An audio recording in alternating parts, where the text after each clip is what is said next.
예, 안녕하십니까. 저희는 한일 갈등 타파연대에서 나왔습니다. 오늘도 대통령실 앞으로 저희들의 목소리를, 국민들의 여망을 담은 목소리를 전하도록 하겠습니다. 오늘의 주제는 제가 들고 있는 판넬 보이시죠?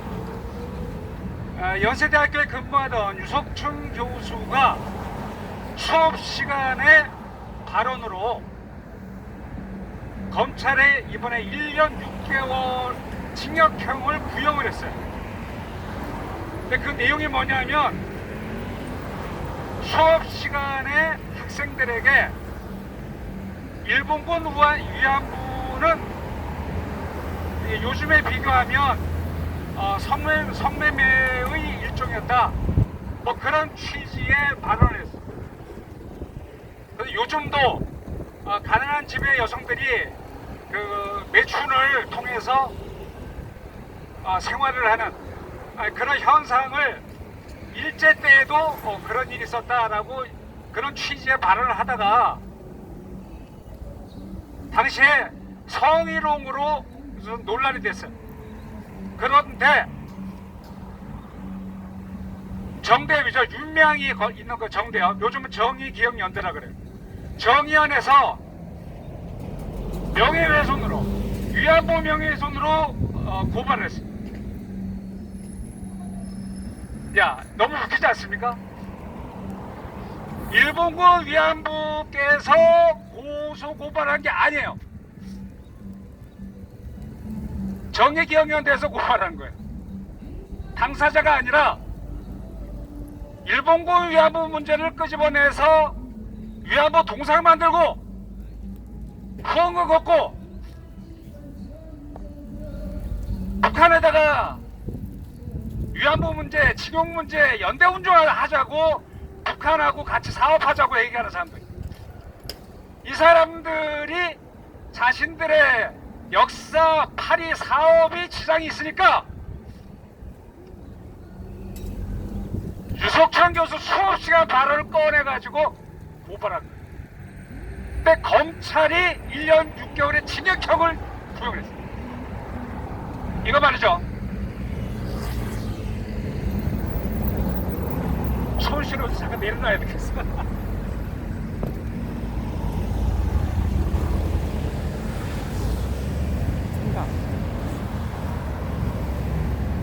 장갑 있잖아요. 연세대학교에 예전에 여러분들 마광수 교수 아시죠? 마광수 교수가 즐거운 사라 소설책을 썼다가 야하다 그래가지고 난리가 났어요. 그래서 학교에서 쫓겨나고 그 일로 감옥에 갔어.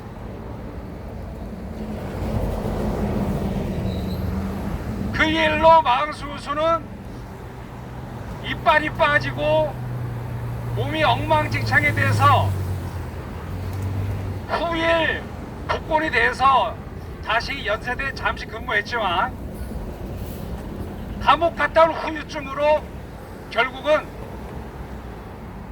제 명대를 못 살고 나중에 스스로 목숨을 끊었어. 한국에서 일본군 위안부 문제를 얘기하거나 여성의 성을 얘기하면 어떤 대학교 교수도 모가지가 달라. 지금이 조선시대냐고. 여기가 종교국가냐고. 대한민국은 민주공화국이라고 헌법에 놓고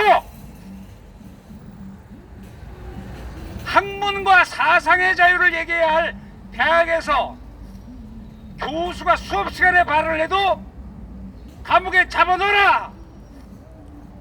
이 나라가 이런 나라.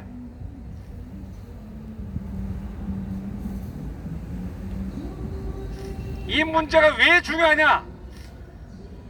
징용 문제로 윤석열 대통령이 한일 관계가 지금 굉장히 위험해.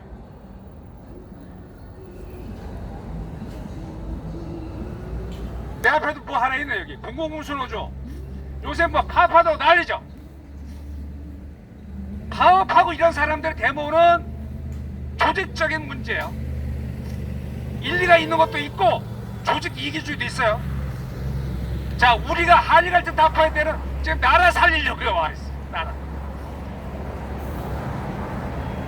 징용 문제로 위태로운데 위안부 문제로 수업 시간 발언으로 감옥에 보내면 일본에서 전 세계에서 바라볼 때 어떤 일이 벌어지겠냐.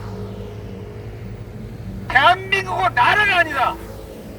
이거 거지들의 나라다. 이게 개망신 되는 거야. 이게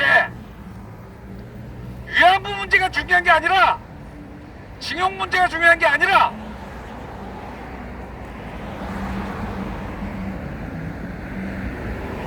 오늘 조금 전에 여기 용산경찰서 정보가 나가 좀 실랑이 됐어요. 그동안 용산서에 집회 신고도 하고 했는데, 오늘은 요새 우리가 시간 낼 수 없어가지고 1인 시위를 하고 있죠. 이 현수막을 묶게 하는 거예요. 종북 주사파들의 작업에 반일 감정을 이어가고 있다. 그래서 우리가 윤석열 정부에 이 사실을 알리려고 여기 오는 거예요. 종북 주사파를 분명하게 각인시키는 현수막을 묶게 했다면 이거 어떡하자는 거예요.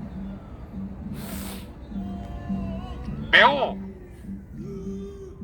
한심한 기계적인 사고를 하고 있다는 걸 우리가 알 수 있어요.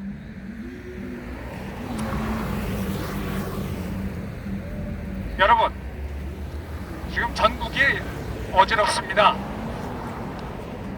사법부가 지금 판단을 해야 돼요. 유석춘 교수 1년 6개월 징역을 구형을 했는데 그 검찰의 구형을 사법부에서 받아들이면 안 되겠죠. 문제가 이겁니다. 여러분, 사법고시에 공부하잖아요. 원래 문과를 공부하기 전에 예과에서 인문사회과학 공부를, 철학 공부를 충분히 한 사람이 검사가 되고 변호사가 되고 판사가 되는 거예요. 한국의 검사와 한국의 판사들은 그런 공부 하나요? 우리가 흔히 얘기하는 육법 전사만 공부하는 거예요. 그러니까 대학에서 교수가 어떤 이야기를 하는지가 중요한 게 아니라 그 시대에 누가 어떤 말을 하는데 어떤 그 시대의 흐름이 있느냐, 대중들 언론에 영업하는 판단을 하는 거예요. 그럼에도 불구하고 한일 갈등 타파 연대에서 찾아냈어요. 그게 뭐냐면 1966년도에 대법원에서 판례가 나왔어요. 일반적으로 위안부라 하면 매춘하는 여성을 말한다. 일제 때에도 이와 같은 논리는 크게 다르지 않아요. 우리가 검찰, 법원 이들의 움직임을 각별히 주시해야 합니다. 윤석열 정부가 자신이 거느리고 있는 검찰 내에서 1년 6개월을 징역형을 때린 거예요. 이거 있을 수 없어요. 본인이 검찰 출신인데 말이 안 되죠. 네. 그러면 사법부의 판단과 윤석열 정부의 행동을 우리가 지켜보기로 그렇게 합시다. 네, 이상입니다.